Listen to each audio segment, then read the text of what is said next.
O nome da apresentação é Sem indicadores não há rentabilidade no ciclo de vida do pneu. E aí até faço um paralelo aqui, dizendo assim, gestão sem métrica é igual navegar sem bússola. Quem já esteve no alto mar aí sabe que navegar sem bússola, você sabe só que você está indo, mas você não sabe para onde que você está indo, ou se você está voltando.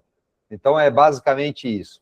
E aqui fala um pouco, é muito rápido, só para vocês saberem que a pessoa que vos fala aqui tem mais de 35 anos de experiência em empresas nacionais e multinacionais, no Brasil e fora do Brasil, principalmente na indústria de pneus do setor automotivo, e eu tenho sempre atuado na área de consultoria e expansão de mercados, rentabilidade, transformação comercial e muita coisa envolvendo esse tipo de informação que nós estamos passando aqui para vocês agora. Mas eu queria começar essa apresentação fazendo algumas perguntas para vocês. Bom, antes de mais nada, essa apresentação vai ser divulgada àqueles associados que queiram a informação e queiram receber o material, tá bom? Então, não precisem, se não quiserem ficar tirando cópia, fazendo contra um print, nem nada disso, vão receber a informação normalmente, tá? As perguntas são, temos sistemas definidos para identificação de nossos custos? A gente olha para dentro da nossa casa e a gente fala, bom, eu tenho todos os sistemas que eu preciso, ou a maioria deles? De quem é a responsabilidade de controlar o custo e gerar o lucro? Essa é uma pergunta para vocês, né? Vocês acham que gerar lucro é uma responsabilidade do vendedor, lá é o vendedor que tem que vender com a margem que você quer, é o cara da produção que tem que fazer o desperdício ser reduzido? Bem, também, mas a responsabilidade principal é de vocês, são os tomadores de decisão, os diretores, os gerentes que tomam conta da operação, né? E podemos afirmar, então, que a qualidade da decisão está totalmente ligada à qualidade da informação?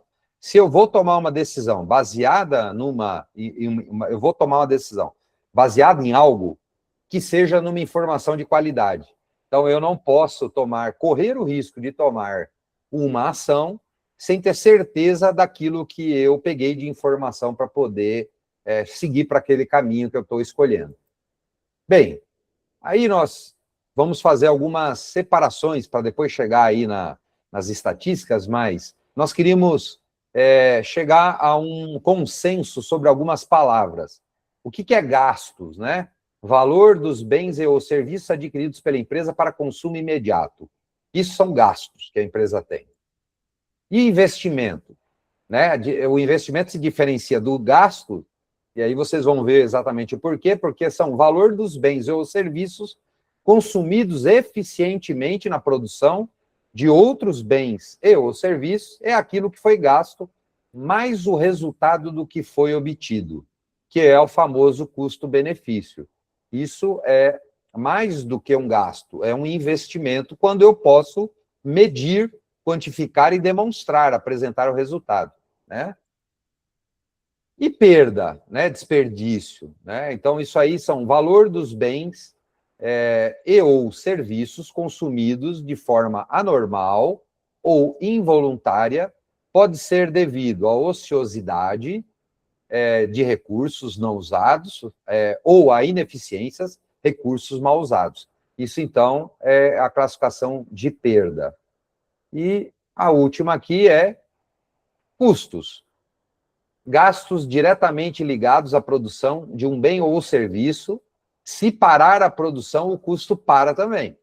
Mas também, se você não tiver custo, não tem produção. Certo? Então, aqui nós vamos utilizar aqui, durante essa análise, para que vocês possam se situar. Eu gosto muito dessa simbologia aí do paquímetro, segurando aí um cifrão, que ele diz o seguinte, como reduzir algo que não se sabe o tamanho. O que não é medido de forma eficiente não é controlável, certo? Então, nós precisamos medir para poder controlar. Bem, então vamos seguindo aqui, ó. Participação dos custos na apuração do lucro. Outros conceitos. Como aumentar o lucro da sua empresa? Tem duas formas de você aumentar o lucro da empresa, né? Uma é aumentando a receita, aumento do preço e aumentar as unidades vendidas, mas isso você tem que combinar com os inimigos, né? Se você não combinar, você não consegue fazer, porque isso aqui é o mercado que vai te direcionar se você consegue, tem espaço ou não para aumentar o teu preço ou aumentar as tuas unidades vendidas. Você pode até fazer uma estratégia para isso, mas se isso vai dar certo ou não depende muito do mercado. E reduzindo os custos, reduzir o custo dos insumos gastos, reduzir o desperdício, as perdas e aumentando a produtividade. Agora eu queria dividir essas duas coisas em dois grupos. Esse primeiro, que é aumentando a receita, ele depende totalmente do mercado. O mercado tem que estar aberto para isso, tem que ter área de oportunidade para que você faça. Esse segundo grupo, que é reduzir custos, depende só da empresa, depende da gente. Então, esse é o lugar onde a gente pode atuar de forma direta e rapidamente nós vamos conseguir medir os resultados que isso pode oferecer, que tem a ver com os indicadores que nós vamos estar dividindo com vocês aqui. Aqui a apresentação ficou bonita, mas tem muita informação, muitas figuras, mas o importante aqui é indicadores de qualidade, a bússola da rentabilidade no ciclo do pneu. Quando vocês começam a fazer uma análise métrica, né, por exemplo, nós temos que medir falhas dentro do concessionário, que é o famoso FDC. Nós tivemos 8 empresas que divulgaram informações constantes para a gente durante o ano 2025. Essas informações foram trazidas para cá. E essas 8 reformadoras têm variação de tamanho de produção. Algumas de 500 a 1.000 pneus, outras de 1.000 a 2.000, outras de 2.000 a 3.000 pneus, acima de 3.000. Então, nós temos informações que vieram de tamanhos de reformadoras diferentes. Então, quando a gente mede falhas dentro da concessionária, que é o FDC, tiveram variações de 0,01% a 1,6%. 1,6% a gente pode considerar um índice alto de falha, onde isso vai trazer para mim uma redução da minha rentabilidade, né? Se eu fizer uma análise rápida dizendo que eu tenho que fazer novamente um pneu, porque falhou de alguma forma que eu não vou poder cobrar o meu cliente, se eu tenho um gasto médio entre 55% a 60% de matéria-prima, o restante são outros gastos, como energia elétrica, custos operacionais e mão de obra, eu poderia considerar só esse valor da matéria-prima, se for, meu gasto foi 1,6%, eu posso dizer que 60% disso dá quase 1%. 1% de material desperdiçado na pior situação. 1% da minha rentabilidade. Já caiu fora aqui por uma falha dentro da concessionária. Falhas fora do concessionário são aquelas que o pneu foi feito, foi entregue e houve falha logo no início da utilização do pneu e voltou como reclamação para dentro da concessionária. A gente também encontrou variações de 0,02% a 0,6%. Então, vocês olham aqui que também é um índice que deveria ser muito bem controlado e que poderia ser reduzido, até porque nós passamos por todas as etapas do processo de reforma. Então, não deveria ter falhado assim que chegou no cliente, ok? Outras coisas como taxas de reprocesso, né? Por algum motivo, eu reprocessei o pneu dentro da minha concessionária lá. Eu achei que deveria e fiz um reprocesso. Vocês vão ver que varia de 0,1% até 0,23%. Se a gente pegar a pior situação, que é 1,6%, mais 0,6%, mais 0,23%, nós estamos falando aí em 2,5%. Se eu pegar 60% disso, já vai me dar mais ou menos 1,5% de redução na minha rentabilidade. Vamos dizer que a minha recapagem está me dando, sei lá, 8% de lucro no final da última linha. Poderia estar dando 9,5%, só por esses 3 itens, ok? Bem, vamos para uma segunda análise, que é pneus recusados. São os pneus que eu coletei, chegaram na minha oficina, foram examinados e foram recusados, não foram aceitos dentro do processo de reforma. E isso nós encontramos variações nessas 8 reformadoras de 7% a 17,25%. Vejam que quem tem 17,25% tem um índice de recusa muito alto e está levando pneu para passear dentro da caçamba do caminhão. Vamos supor que o teu caminhão tem um custo fixo lá de R$5.000 por mês. Se você conseguir reduzir 10% o número de pneus que você recusa, em vez de 17, ele cair para 7,25, diminuir 10%, é a mesma coisa que eu dizer que esse caminhão que custa R$5.000 por mês, para mim, poderia cair para 4.500. Se eu multiplicar isso pelo número de caminhões que eu tenho, eu vou ver quanto que eu conseguiria reduzir meu custo por aproveitar melhor o espaço que eu tenho dentro do meu caminhão para transportar pneus que vão ser aproveitados. Ah, como que eu faço isso? O meu vendedor não sabe fazer isso. Para isso existe treinamento. O treinamento entra exatamente aqui. Ele entra para ajudar que o vendedor, quando faça a análise, ele já faça uma pré-seleção e traga muito menos lixo para dentro da minha oficina, que vai gerar expectativa e gasto, e desperdício. Gera expectativa porque se saiu do cliente, o cliente espera receber um pneu reformado, é uma expectativa frustrada, e se eu transportei esse pneu para trazer até a minha reformadora, e vamos supor que o cliente me peça para levar de volta para ele, porque ele quer ver o pneu recusado lá dentro da empresa dele. Eu vou transportar de novo esse pneu de volta para o cliente, e é um pneu que é considerado um lixo, que não vai ser aproveitado. Ok?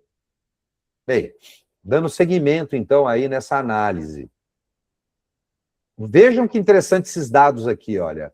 Banda de rodagem. Claro que isso é uma variação, e a gente teria que saber, essa reformadora, ela está mais na área de usina, ela está mais fora de estrada, ela está mais em rodovia. Que banda que ela utiliza mais? Ela usa bandas lisas, bandas mistas, bandas de tração? Isso é uma realidade, a gente fez uma média geral, porém eu tenho dados para fazer uma média específica, eu poderia fazer uma média um pouco mais específica. Então, mas olha que interessante a média geral. Nós temos variação de 10,45 quilos a 13 quilos usados em média por um reformador. E às vezes a resposta está dentro da sua linha de produto, lá com o meu line-up. Eu tenho um line-up de produtos e eu escolhi, porque na verdade nem fui eu que escolhi, o meu cliente escolheu um desenho que é mais pesado.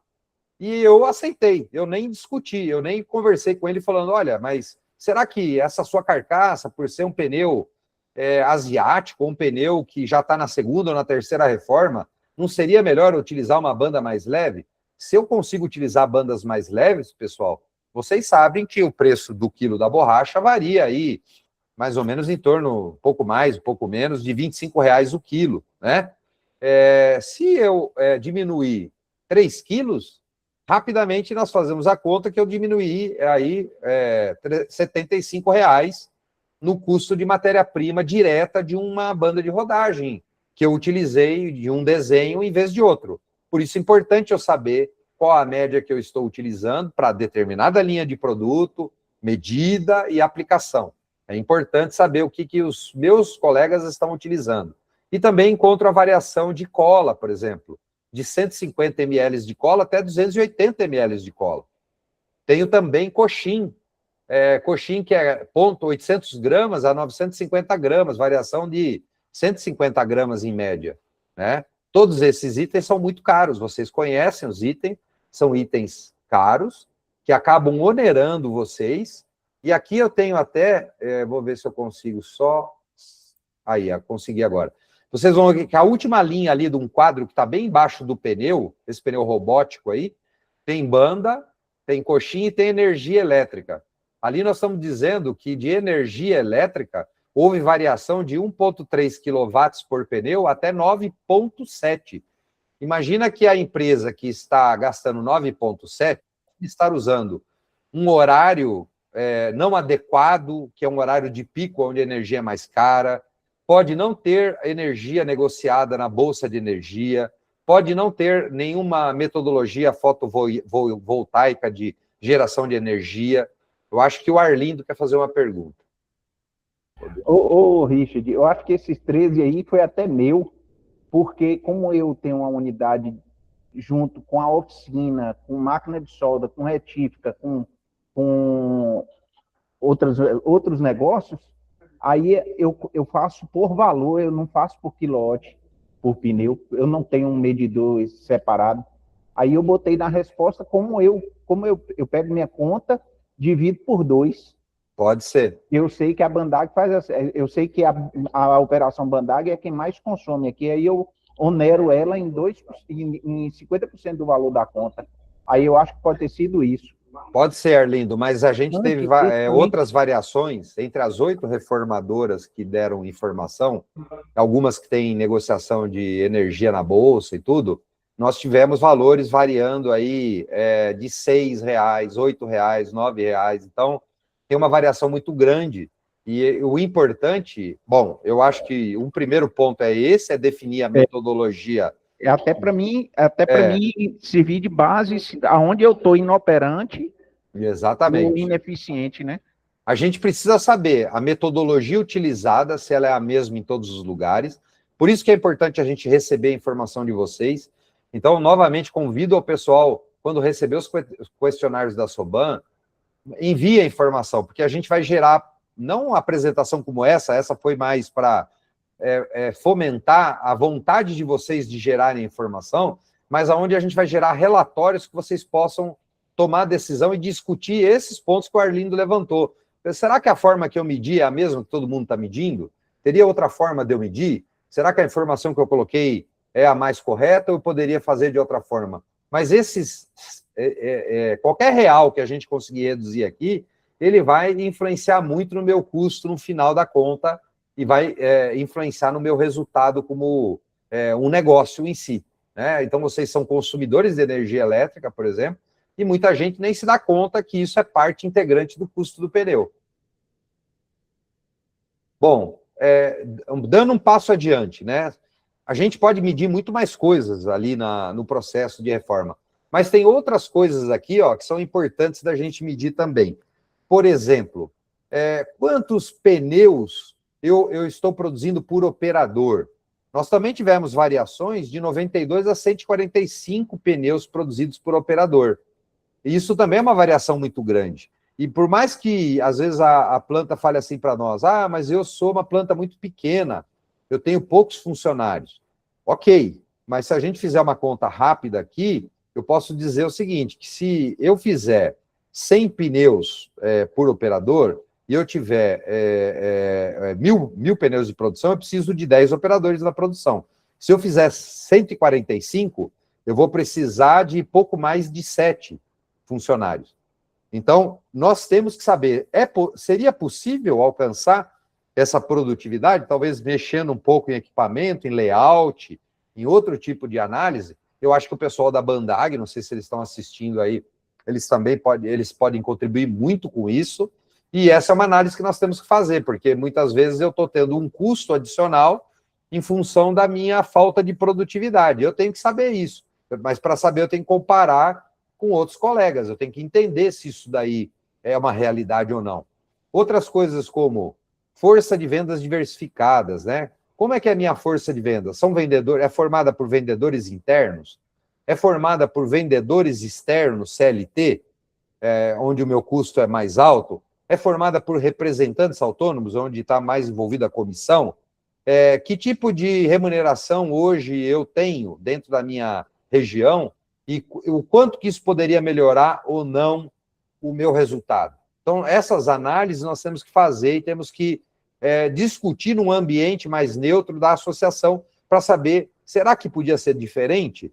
E eu não poderia estar economizando um tanto de dinheiro aqui que eu estou desperdiçando ou gastando de maneira não tão adequada? Outra análise aqui, por exemplo, se você tem quantas pessoas no apoio logístico, ó, variação de 0 a 4 pessoas que vão pegar pneu, descarregar caminhão, carregar, cuidar do estoque.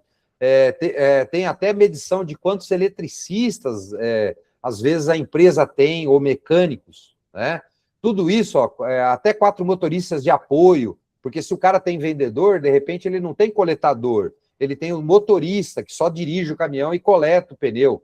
Esse modelo é melhor do que aquele vendedor que já faz a venda e coleta?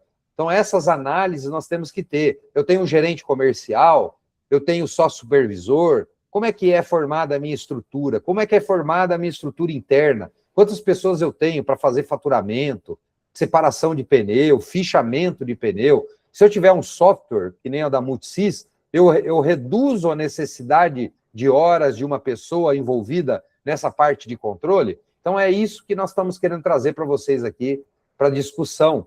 E isso é, às vezes, o determinante entre dar resultado e não dar resultado para uma empresa. Continuando aqui a análise, por exemplo, ó, nós tivemos variações de raspa robô e raspa Bandag variando muito. Dentro da mesma empresa, variando bastante. Então, de 120 a 160 pneus, vocês percebem que o range da raspa robô, ele é mais justo, ou seja, ele sempre dá uma performance muito parecida, mesmo variando as reformadoras.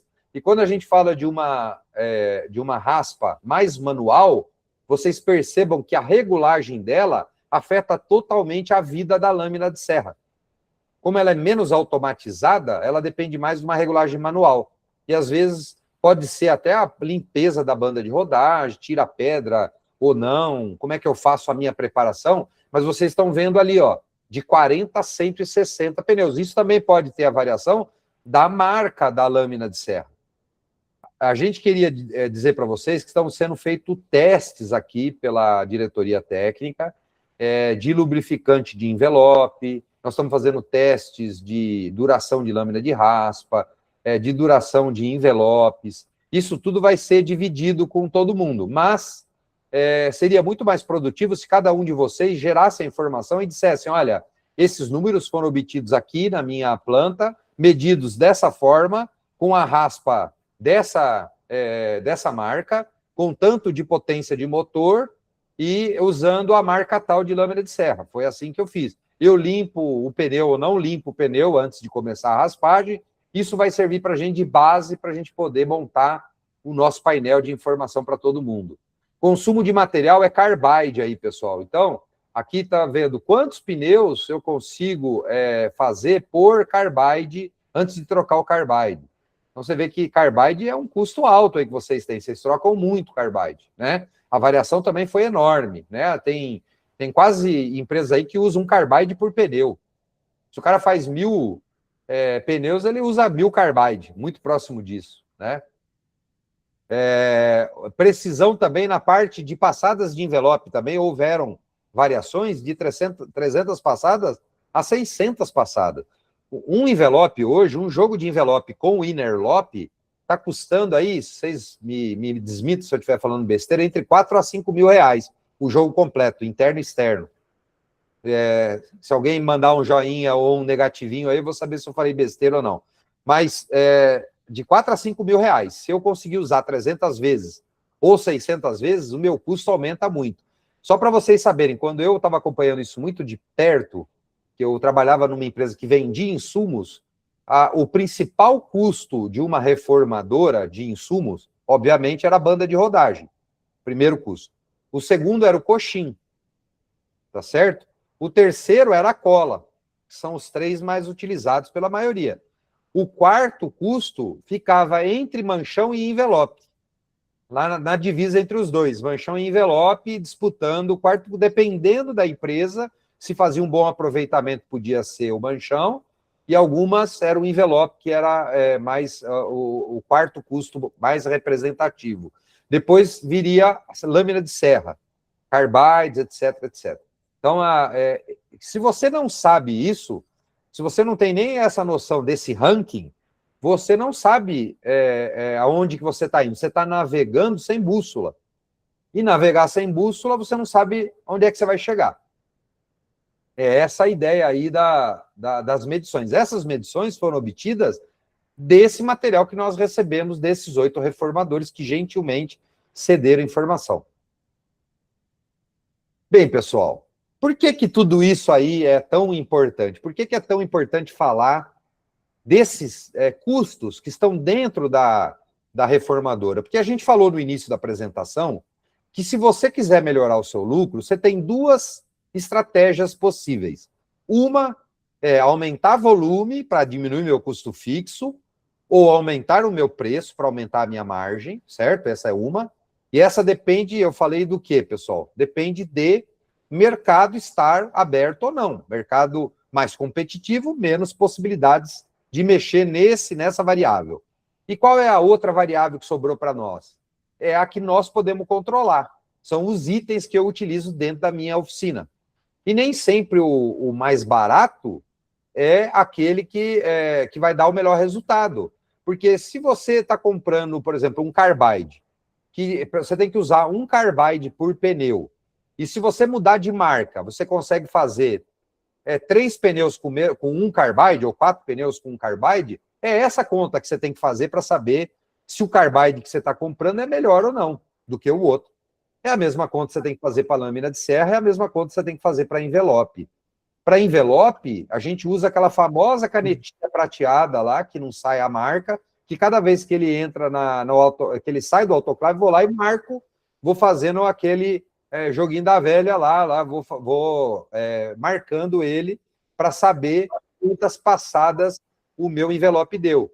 E aí eu posso fazer isso em algumas marcas, não preciso fazer em todos, mas eu pego marcas de envelope e vou acompanhando e vou fazendo controle. Então, para eu ter formulação do meu preço, para eu não errar nisso, eu tenho que ter esse conceito de custo, preço e mercado. Aí nós vamos entrar agora já mais na parte de economia, na parte do business mesmo, né? Então, até então, eu fiz tudo o que eu podia fazer lá dentro da minha oficina, eu controlei meus custos, olhei meu material e tudo mais. Só que agora a gente vai começar a fazer uma comparação entre o que era, e nós temos muitos reformadores ainda vivendo a era do produto.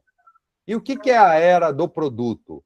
Que é foco apenas no custo. No passado, especialmente na era industrial clássica, se vocês olharem, o mercado ele era de oferta, havia pouca concorrência e o consumidor tinha pouca informação. Então, qual que era a lógica? A lógica era a seguinte: o fabricante definia quanto custava produzir, somava a margem que desejava, o mercado, por falta de opção, aceitava. Então, a equação era custo mais margem igual a preço. Tem gente fazendo isso até hoje. O conceito, o preço era uma consequência direta dos gastos internos. Se a fábrica fosse ineficiente, ele simplesmente repassava o custo ao consumidor. E aí, o fato da ineficiência dele entrar nessa conta fazia com que o preço dele ficasse mais alto, e não necessariamente ele estava tendo lucro nessa operação. Bem, aí nós viemos para pouco tempo atrás, onde houve uma mudança, onde as empresas começaram a acompanhar, instalar ERP, CRM, sistemas para analisar a minha produção, a computar quantos manchões eu gasto, se eu cobro os manchões ou não cobro, quantos carbides eu gasto, quantas passadas de envelope. E aí, então, nós começamos a entrar na era do mercado, que o foco é no valor. Essa é a era que a gente está vivendo, mas já está em transição para outra era, que é a que eu vou mostrar logo a seguir. Mas essa que a gente está vivendo, com a globalização e a internet, o poder migrou para o consumidor. Hoje, o preço não é o que você quer, mas é o que o mercado aceita pagar. Porque o cara consulta rapidamente preço, de tudo, vocês consultam. Quando vocês vão comprar uma roupa, um uísque, um pneu, uma peça para o carro, a primeira coisa que todo mundo faz aqui é entrar na internet e ver quanto que custa. Depois você pode até comprar numa loja, mas você já vai ter um parâmetro. E essa era que nós estamos vivendo hoje. A lógica o preço é determinado pela concorrência e pela percepção de valor do cliente, se você conseguir provar. Para ter lucro, a empresa precisa espremer seus custos para que caibam dentro do preço de mercado. Ou seja, não dá para somar mais o meu custo, a minha margem, e formar o preço. O preço está definido antes. Eu tenho que saber o que eu vou ter que fazer para espremer meu custo, porque eu quero ter tanto de margem. Se eu quero ter tanto de margem, dá para mexer no custo. Se eu não conseguir mexer no custo, vou ter que mexer na margem. Então, a equação é preço de mercado menos custo igual a margem. Então, eu vou apurar minha margem no final. O conceito é o seguinte, a margem é a variável de ajuste. Se o seu custo é alto e o preço de mercado é fixo, seu lucro desaparece. Isso força as empresas a buscarem eficiência operacional extrema, que é o que nós estamos propondo para vocês aqui com o início dos indicadores. Só que agora, pessoal, é o seguinte, quem não chegou nesse meio termo aí, que é o mercado, está atrasado, porque o mercado mudou. Nós já estamos no amanhã. E o amanhã, a era do algoritmo e da personalização, o foco é no contexto. O foco não é nem mais no cliente ou na concorrência, no preço da concorrência, é no contexto. O futuro que já começou com a precificação dinâmica move o foco para o momento e para o indivíduo. Ou seja, o indivíduo naquele momento, ele pode estar apto a pagar mais, por várias variáveis. Porque o mercado está sem pneu, não tem, ou por algum motivo os concorrentes ficaram sem produto de banda de rodagem. Logo depois da pandemia, houve uma corrida para reformar pneus, e aí o pessoal aceitava o preço que a gente queria cobrar. As fábricas, como o importador parou de trazer produto, começou a vender pneu nacional com preço, com a margem ótima para eles e tudo mais. Isso é o momento. E o indivíduo, que são vocês que estão consumindo, consumidor, e o momento que ele está vivendo. Então, a lógica, o preço não é mais estático. Ele flutua com base em dados, em tempo real, demanda imediata, perfil de compra do usuário, estoque e até o clima. Por exemplo, tem lugar que neva. Aí você vai falar assim, eu tenho banda de rodagem para clima seco. E aí eu quero rapidamente colocar banda de rodagem para neve. E só tem um reformador, por exemplo, aqui perto de mim que faz isso daí. Eu vou pagar o preço que tiver que pagar, porque a banda lisa não roda na neve. Entendeu? Por isso que o clima influencia. Claro que o Brasil é diferente e tal, mas vocês vão ter situações de aplicação de produto que vai levar vocês a esse tipo de análise. A equação, o valor contextual menos custo adaptativo é igual a lucro de oportunidade. Tem hora que você pode ganhar mais, tem hora que você vai ganhar menos, dependendo da oportunidade. O conceito, o preço é fluido. Duas pessoas podem pagar preços diferentes pelo mesmo item no mesmo minuto. O foco sai do custo médio e vai para a maximização da disposição a pagar. Willingness to pay, da disponibilidade para pagar aí, né? Então, pessoal, o custo olha para dentro, o preço olha para fora. Aí vocês vão ver uma divisão aí, característica. O driver principal, poder de decisão, estratégia e visão de preço. Ontem, no passado, o driver principal, era custo de produção. Hoje, é concorrência-valor. Amanhã, que já está chegando, são os dados, o contexto.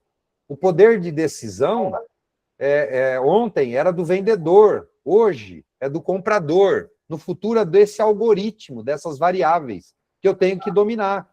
Hoje, se você entrar na inteligência artificial, qualquer um de vocês que começar a formar uma persona, o mindset, que se vocês começarem a analisar, quem estiver lendo a respeito de inteligência artificial, o mindset, a nova forma de pensar, se vocês criarem uma persona reformador da cidade tal, que tem como clientes, na sua base, a maioria, 70%, empresas de usina de cana-de-açúcar, 20% ônibus urbano, 10% transporte rodoviário, eu começo a colocar informações lá dentro dessa minha persona, da inteligência artificial, do app que eu escolhi para me suportar, eu, em pouco tempo, vou ter informações que vai me dizer se naquela empresa eu poderia explorar mais, que tipo de desenho, que margem.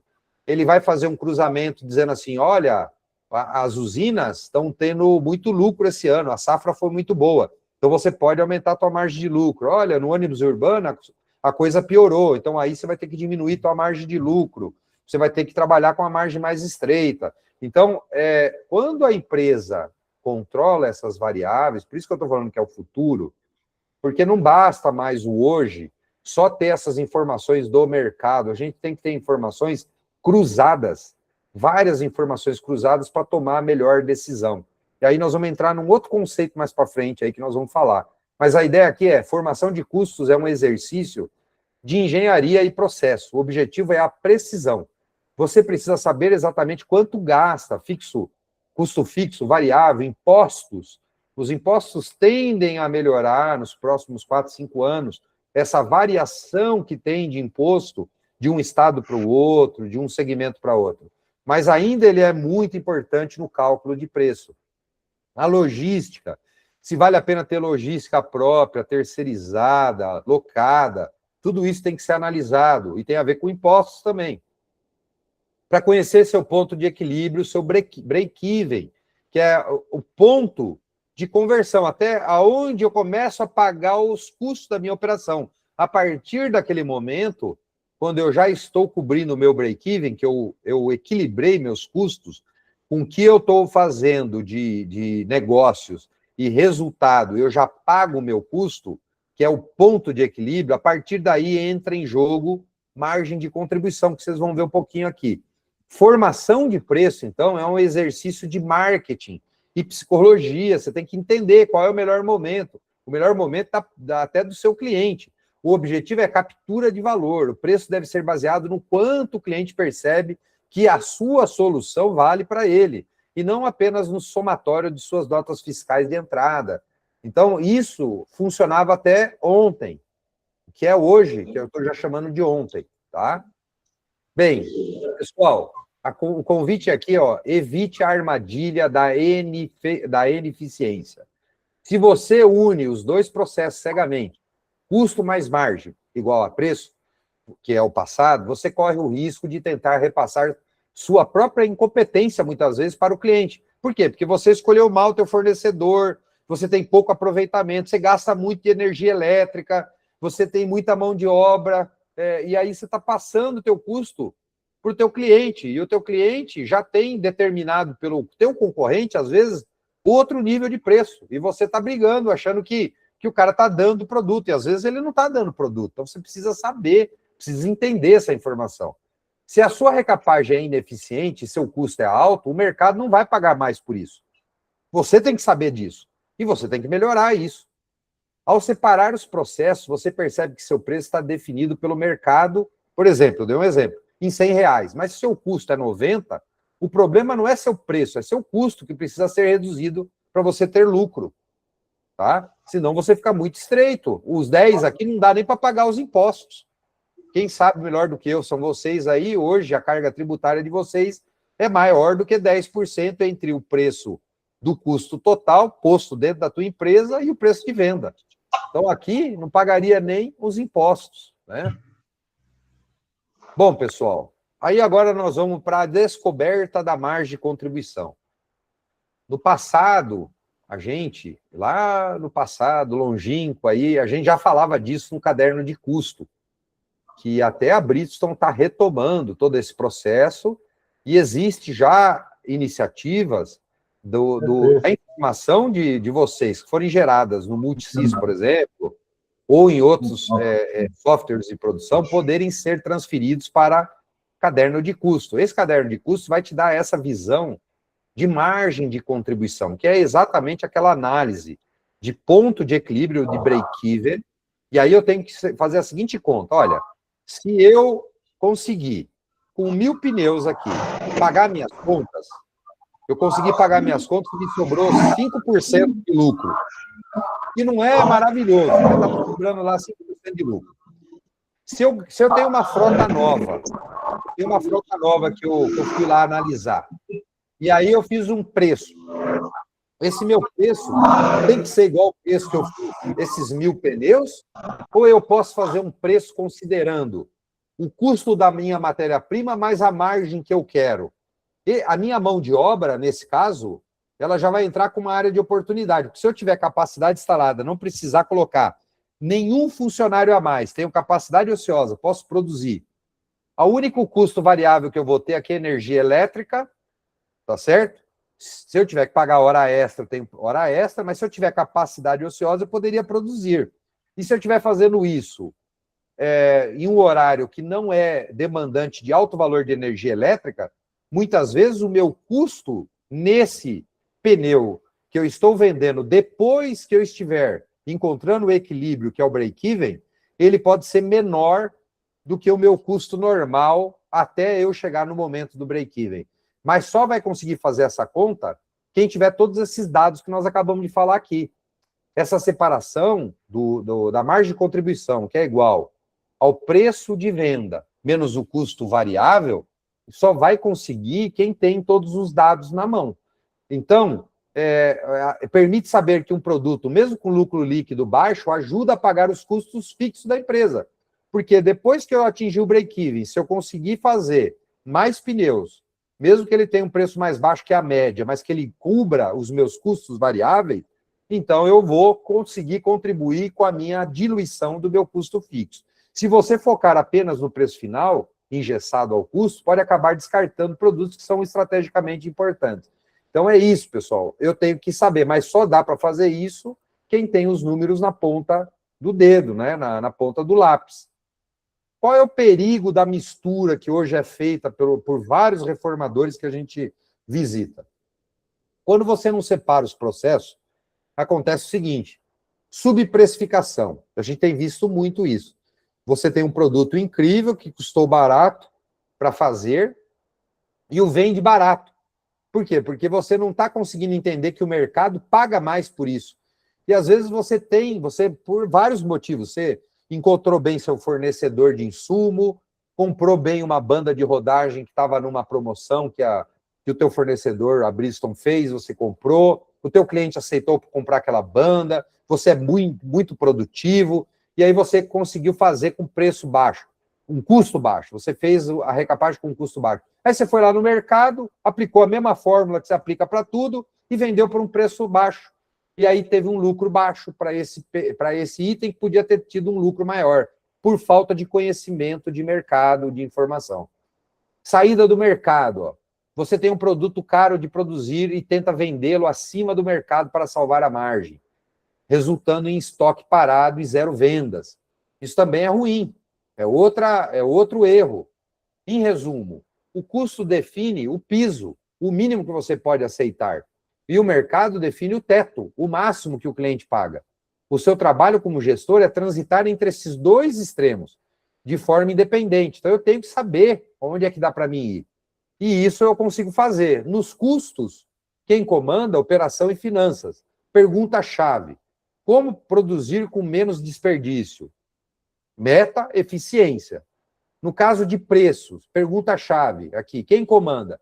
Comercial e marketing. A pergunta-chave é: quanto o cliente está disposto a pagar?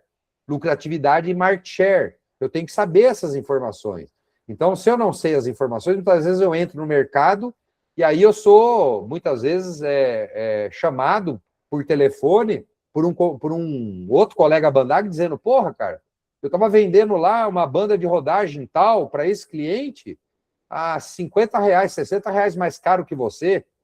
Por que você não vende pelo mesmo preço que eu estava vendendo? Porque se o problema do cara eu como fornecedor, se você empatar no preço, ele vai trocar de qualquer forma. Você não precisa baixar o preço.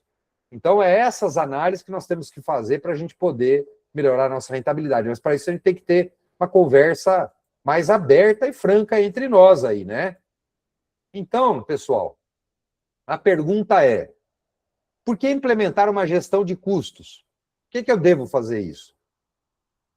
O segundo Deming, que era o pai da qualidade, um grande pensador que foi para o Japão, não sei se vocês conhecem a história de Deming, mas Deming, ele era um professor da área de qualidade nas universidades de engenharia, e aí tinha lá filhos logo depois da Segunda Guerra Mundial, os donos da Toyota, da Honda, da Mitsubishi mandaram os filhos estudar nos Estados Unidos, porque o Japão estava acabado. E lá eles conheceram esse professor maluco, Deming, aí, que era o cara do PDCA, né, do Plano do Check Action, e entre outras várias metodologias da área de qualidade, porque ele já dizia o seguinte: não se gerencia o que não se mede, não se mede o que não se define o que não se entende, e não há sucesso no que não se gerencia. Bom, tem uma grande lógica nessa afirmação aí que a gente acabou de ver do Deming. Enfim, como controlar aquilo que não se conhece? Só para vocês saberem o resultado final da história do Deming, o Deming ficou mais importante no Japão do que nos Estados Unidos, porque quando os caras conheceram ele, levaram ele para o Japão pagando a peso de ouro. Só depois que os americanos viram isso é que voltaram com ele para os Estados Unidos para voltar a aprender sobre essa tal da qualidade. Que a qualidade é tudo, é o gerenciamento, é o controlar o meu desperdício, é controlar o uso, quantas passadas eu dou, é controlar a minha quantidade de quilos usados por pneu produzido, o número de funcionários que eu tenho, quantos pneus eu produzo por número de funcionário. Isso é qualidade, né? Pessoal, essa é o tema da apresentação. A gente queria dar aqui para vocês, né? Eu levei pouco menos de 1 hora, né? Eu vou parar aqui a divisão aqui da tela com vocês. Deixa eu ver aqui. Eu continuo compartilhando? Tá sim, Richard. Ainda estou? Ainda está. Mais uma então, fase. Eu vou fechar aqui, ó. Isso aqui. Certo? Agora não estou mais. Ainda tá. Ainda estou? Então, peraí, deixa eu Ainda ver tá. aqui onde é que eu... Parar compartilhamento. Agora saiu. sim. Era isso, pessoal. Olha, a gente tem muito mais para oferecer do que essa 1 hora em termos de estatística. Mas eu queria misturar a estatística com decisão estratégica. Por isso que nós fizemos a mistura de 2 temas. Pegamos o conceito econômico-financeiro misturado com análise, a parte analítica do processo produtivo.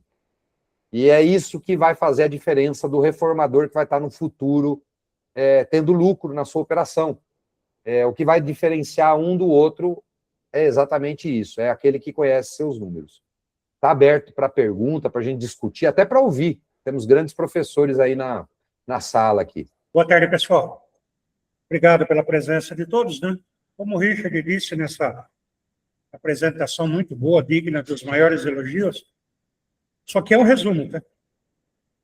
É apenas, como a gente costuma dizer aqui no interior do estado de São Paulo, cortar o mato alto. Dá para aprofundar muito nesses temas, tá? Principalmente na área de energia elétrica, compra de novos equipamentos, linha de crédito que nós estamos correndo atrás para conseguir ajudar que os pequenos reformadores adquiram equipamentos automatizados ou semi-automatizados, né? E outros eventos desses serão promovidos. E aí nós vamos precisar cada vez mais da presença de todos, tá? Muito obrigado pela presença de todos e parabéns, Richard, pela apresentação, a Juliana e o Antônio pela preparação do material. Fernando, o nosso vice-presidente Cruz Cagim, ajudou muito com isso. Então, isso não é mérito de uma pessoa só. É trabalho da associação vindo para a prática, realmente, e mostrando a importância que ela tem para cada reformador. Tá bom? Um abraço a todos aí, muito obrigado. Obrigado, Buffon. É isso aí mesmo. E o Buffon é um cara que ajuda muito nessa parte, ele é incansável nessa parte de análise e comparação, provoca a gente o tempo todo, mas a gente precisa, pessoal, sair desse status. Não dá para ser só 8 associados mandando informação para nós. Nós precisamos receber mais informação. Então, não tenham medo de gerar informação, porque isso vai voltar em painéis desse tipo. E aí a gente vai pegar e separar, porque, assim como o Buffon falou, dá para aprofundar mais, a gente gostaria de pegar temas específicos e aprofundar e falar para eles, olha, para vocês, na verdade, olha, isso aqui, vocês estão olhando isso, qual o resultado que vocês obtiveram fazendo essa estratégia? Vocês conseguiram reduzir quanto o seu custo? Vamos pegar a comparação com quem está fazendo isso bem. Eu não sei, o Fernando da Reconstrutec, acho que não entrou aí, mas ele apresentou um estudo de caso de redução de economia de energia elétrica absurdo. Uma economia absurda, assim, realmente valores, eu vou falar para você, é um carro por ano. Economia de um carro luxuoso por ano. Só na economia de energia elétrica, pessoal.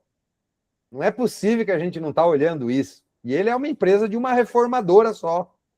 Você imagina o cara que tem mais de uma, que tem mais unidades, então dá para a gente fazer bem melhor do que a gente está fazendo, com certeza, mas para isso a gente precisa de informação, até para ajudar vocês na tomada de decisão. Pablo, fica à vontade, eu sei que você tá num negócio há muito tempo aí, é um dos conhecedores do assunto.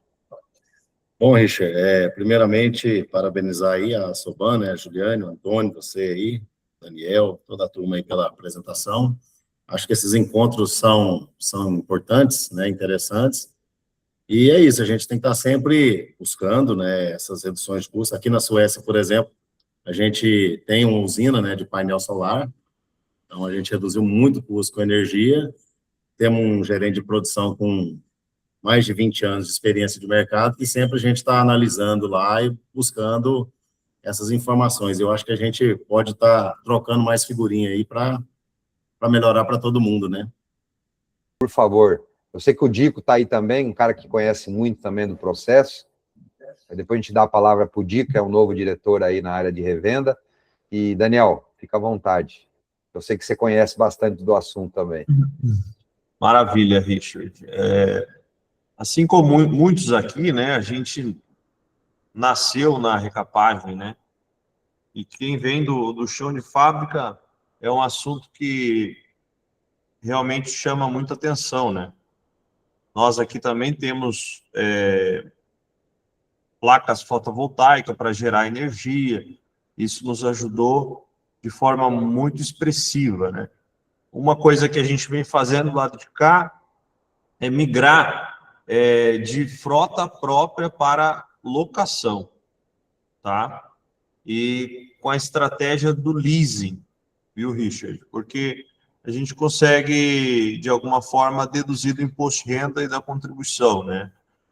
Então, na conta final, se o empresário ele pretende fazer patrimônio, tá? E ele não vai financiar o bem, ele comprar o veículo meio que à vista ou sem juro, vale a pena você ter frota própria. Agora, se o empresário preza para o fluxo de caixa, né, e ele vai precisar comprar a prazo, a melhor opção, de acordo com a nossa empresa, é a locação, tá, Richard? Não, sem uma dúvida. coisa que a gente já fez inúmeras contas aqui, né? Claro que daí com leasing, né? Para poder ter alguns benefícios até de PIS e COFINS, tá, pessoal? Porque entra como despesa, né? Aí... Exatamente. E... Daniel, isso é importante. O brasileiro, ele ainda é muito preso a esse negócio da obtenção do bem, né? De adquirir o bem, de falar agora ele é mesmo pago. E assim, eu tive, né, desde que eu comecei a locação, eu já tive 2 sinistros, sabe? Porque quando a empresa começa a ter uma estrutura um pouco maior, você tem que ter rota, aí é vendedor externo, às vezes rotas um pouco maiores, pelo menos aqui para a Bahia, o Dico sabe do que eu estou falando, aqui é tudo muito longe, né? E aí o cara pega a estrada, é uma rodovia, às vezes, que não tem uma segurança, então corre um risco de sinistro. Então a gente optou por isso, né? Até que você tem ali questão de seguro, rastreabilidade, tem todo um sistema, enfim, é um assunto, talvez até para me trazer como que sucesso aqui para a entidade, tá? Outro ponto que eu gostaria de trazer relevante para o nosso business, querendo ou não, uma movimentação recente do governo, né? Não sei se vocês conhecem o Move Brasil, acho que o Pablo conhece muito bem, porque ele trabalha com venda de veículos novos, né? Que é o incentivo do governo federal para a compra de caminhões novos, tá? Acabei de receber a notícia aqui que foi confirmado a ampliação desse benefício, tá? Então, vai ter mais dinheiro injetado do governo com taxas, não vou dizer taxas atrativas, porque 1% ao mês, na minha opinião, não é atrativo, né? Mas, considerando o momento que estamos hoje, 1% é algo que o transportador em si está comprando, né, Pablo? Ele vem fazendo a compra do caminhão ali, usando esse benefício do governo. O governo acabou de ampliar isso, tá? Então, para dar uma injeção na economia, mas não vou entrar em âmbito político aqui, que não vem ao caso, mas é algo que também tem um olhar bacana para o nosso business, que depende também da roda girar em si, né? Então, é isso que eu queria compartilhar e agradecer a participação de todos, tá? E desejar sucesso para cada um de vocês. Contem com a Sobran, sempre que precisar, estamos à disposição aí, tá bom? Beleza, Daniel. Ô, pessoal, eu queria fazer uma provocação antes da gente desligar aqui, para vocês fazerem uma análise. Eu até vou pedir para o Antônio incluir isso aí nos questionários que a gente manda, para saber se você cobra conserto ou não. E quantos % você cobra de conserto, e quanto vem de receita sobre o teu faturamento. Você é só mandar para nós lá, olha, eu cobro conserto e a receita de conserto sobre o meu faturamento é X%. Essa é uma pergunta importante. Eu vou dizer para vocês por quê. Eu conheci empresas que não cobram conserto, ou cobram muito pouco, mas eu conheço empresas e convivo com empresas que têm até 6,5% de faturamento vindo de conserto feitos no momento da recapagem. Não é aquele conserto fora da reforma, é o conserto dentro da reforma. 6,5%. 6,5% é, muitas vezes, o dar ou não dar lucro para uma empresa. É só essa provocação que eu faço aqui para nós. 6,5% é dar ou não dar lucro. E vamos fazer essa análise, viu, Antônio? Se a gente puder acompanhar e pedir para os reformadores, você cobra conserto? Se sim, quantos % do seu faturamento vem de conserto? Você até pode falar, feitos durante a reforma e feitos fora da reforma. Porque fora da reforma é quando o cara envia o pneu só para consertar, não para reformar. É importante a gente... esse é um dado importante, e esse é simples, está dentro de casa, requer disciplina. E nós temos material para dar treinamento para o vendedor. Dentro da Soban, nós temos material para dar treinamento para o vendedor. De como ele vender conserto, de como a gente criar o hábito gerencial de fazer o conserto ser cobrado. Isso é parte da disciplina, da gestão ágil. Tem que criar indicadores, colocar à vista, premiar o vendedor que melhor performa nesse quesito, deixar todo mundo ver que aquele vendedor paga as contas do conserto, deixar todo mundo ver que aquele vendedor não paga nem os consertos que ele põe dentro da reformadora. Isso é importante. É só assim que a gente muda hábito. Né? Então, eu vou pegar isso porque eu sou bom nessa área aí de conserto, acabei ficando bom nisso aí, mas eu vivi gente que não cobre, gente que cobre e cobra bem. Então, é possível. Então, e é fácil, esse é fácil. Os outros depende do cara ter um bom relacionamento com o banco, leasing, né? Se você tem uma boa conta, um bom movimento, de um caso ou outro pode ser muito bom ou não, mas esse que nós acabamos de falar, ele é totalmente possível de mexer imediatamente. Se vocês quiserem, eu queria fazer isso, eu mando para vocês alguns materiais que dá para a gente montar esquema de como fazer isso e botar esse dinheiro para dentro de casa. Se quiser marcar reunião com os seus concorrentes, a gente manda até material para vocês liderarem a reunião entre concorrentes no seu estado aí. Aí entra todo mundo, né? Não é só os bandag, né? Porque quem faz bobagem não somos só nós, né? Os outros também fazem bobagem. Então, nesse caso, a gente põe todo mundo na conta, né? E chama todo mundo para reunir. Eu acho que a gente tem que fazer mais isso. A gente já fez bastante isso no passado, tem que voltar a fazer. Bom, era isso, pessoal. Agradeço muito o tempo de vocês, a atenção. O material que foi propiciado pelos diretores, a confecção do material que foi feito pela Juliane e o Antônio. Acho que nós temos um bom material para divulgar para todo mundo. Se vocês quiserem, a gente manda isso em PDF para ficar mais leve, para vocês também poderem repassar internamente, né? E, Dico, fica aberto para o seu canal aí, Dico. Beleza. Você tem para falar para nós. Beleza. Daniel, eu quero entender esse leasing que você faz da frota depois. mas não queria esperar a próxima reunião, depois eu mando um áudio aí, você me manda um áudio. Mas aproveitando a tua ideia, eu fiz isso com o meu parque de informática. Hoje eu pago locação para Vivo, recebo uma nota fiscal e lanço do serviço de locação, lanço no meu, para bater no meu imposto de renda. Aqui a gente tem um parque de quase 90 máquinas, 80 e poucas máquinas. Então, hoje, meu parque de informática é todo locado pela empresa Vivo, né? Vivo Telefonia.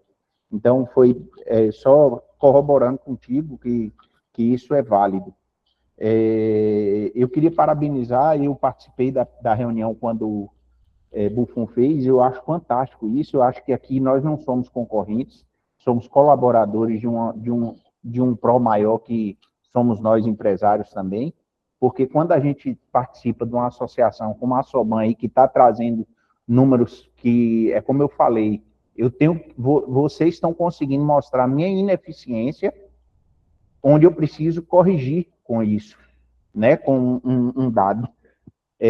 Eu questiono, inclusive o pessoal da Bridge está aqui, mas da linha de passeio, e vem falando, tem que fazer isso, tem que fazer assim, vem número assim, fica parecendo que eu não sei fazer meu trabalho, né? Aí um cara que tem eu questionando com eles, um cara que tem uma loja que vende 400, 500 pneus de passeio, qual é a margem de lucro que ele está tendo? Porque vocês querem que eu abra uma outra loja, vocês querem que eu faça isso, querem que eu venda mais 400 pneus na mesma loja.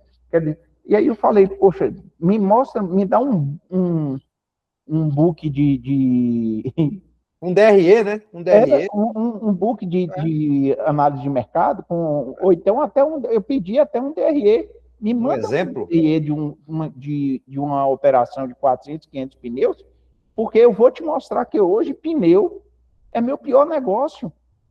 Uhum. Aí eu quero que vocês me provem que eu sou tão inoperante assim, eu sou tão ineficaz assim, né? Então, eu acho que quando a gente compartilha nossos números, como é esse caso, eu vou saber um dado, ter uma referência, um dado onde eu posso me balizar para trabalhar, né? Um benchmark, um case de exemplo, né? Exemplos fantásticos. Então, parabéns pela iniciativa e contem comigo sempre. Eu vou estar sempre apoiando essas decisões da Soban, que é crescimento para nós.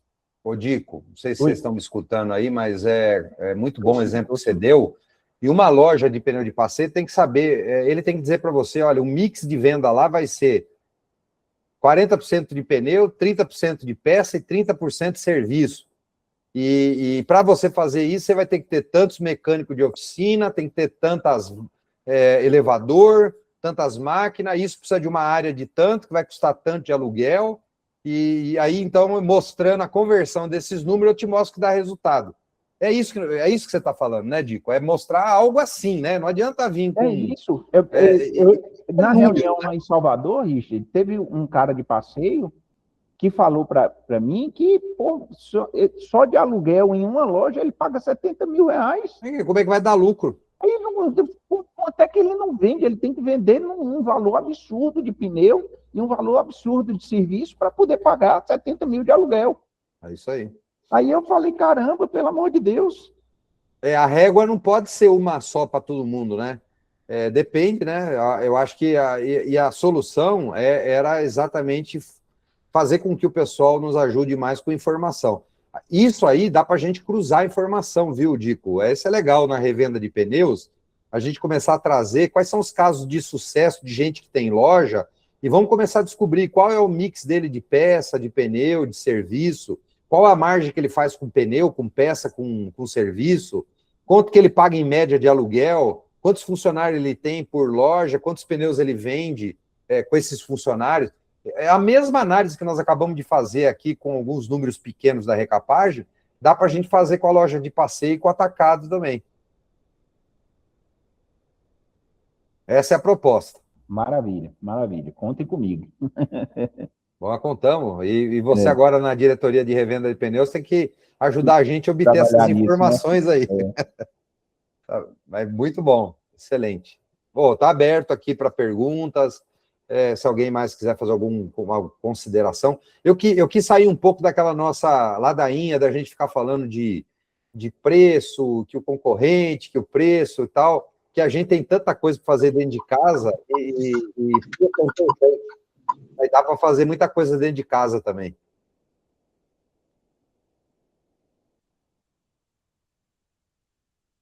Beleza, pessoal? Bom, vamos encerrando então, Juliane. Como é que está nosso... Ok. Ficamos por aqui. Temos mais alguns minutinhos. Bom, Mas se alguém... acho que se o pessoal não tiver Se não mais tiver... nenhuma consideração, depois a gente edita aqui os melhores momentos, encaminhamos para o pessoal o material, e lembrando que agora nos dias seguintes, nós vamos encaminhar novamente o pedido, a solicitação para que todos participem e contribuam com os dados, com os indicadores, para a gente trazer aqui novos resultados. Perfeito. Excelente. Nós precisamos. Aí a gente vai criar um painel que vocês vão ver que dá para tomar decisão e dá para a gente usar isso até com a Bridgestone, mostrando para a Bridgestone os números que nós temos. É importante isso. Tá bom? Pessoal, é isso aí. Muito obrigado. Obrigado a todos aí pela participação, pela ajuda. E só foi possível porque todos contribuíram aí.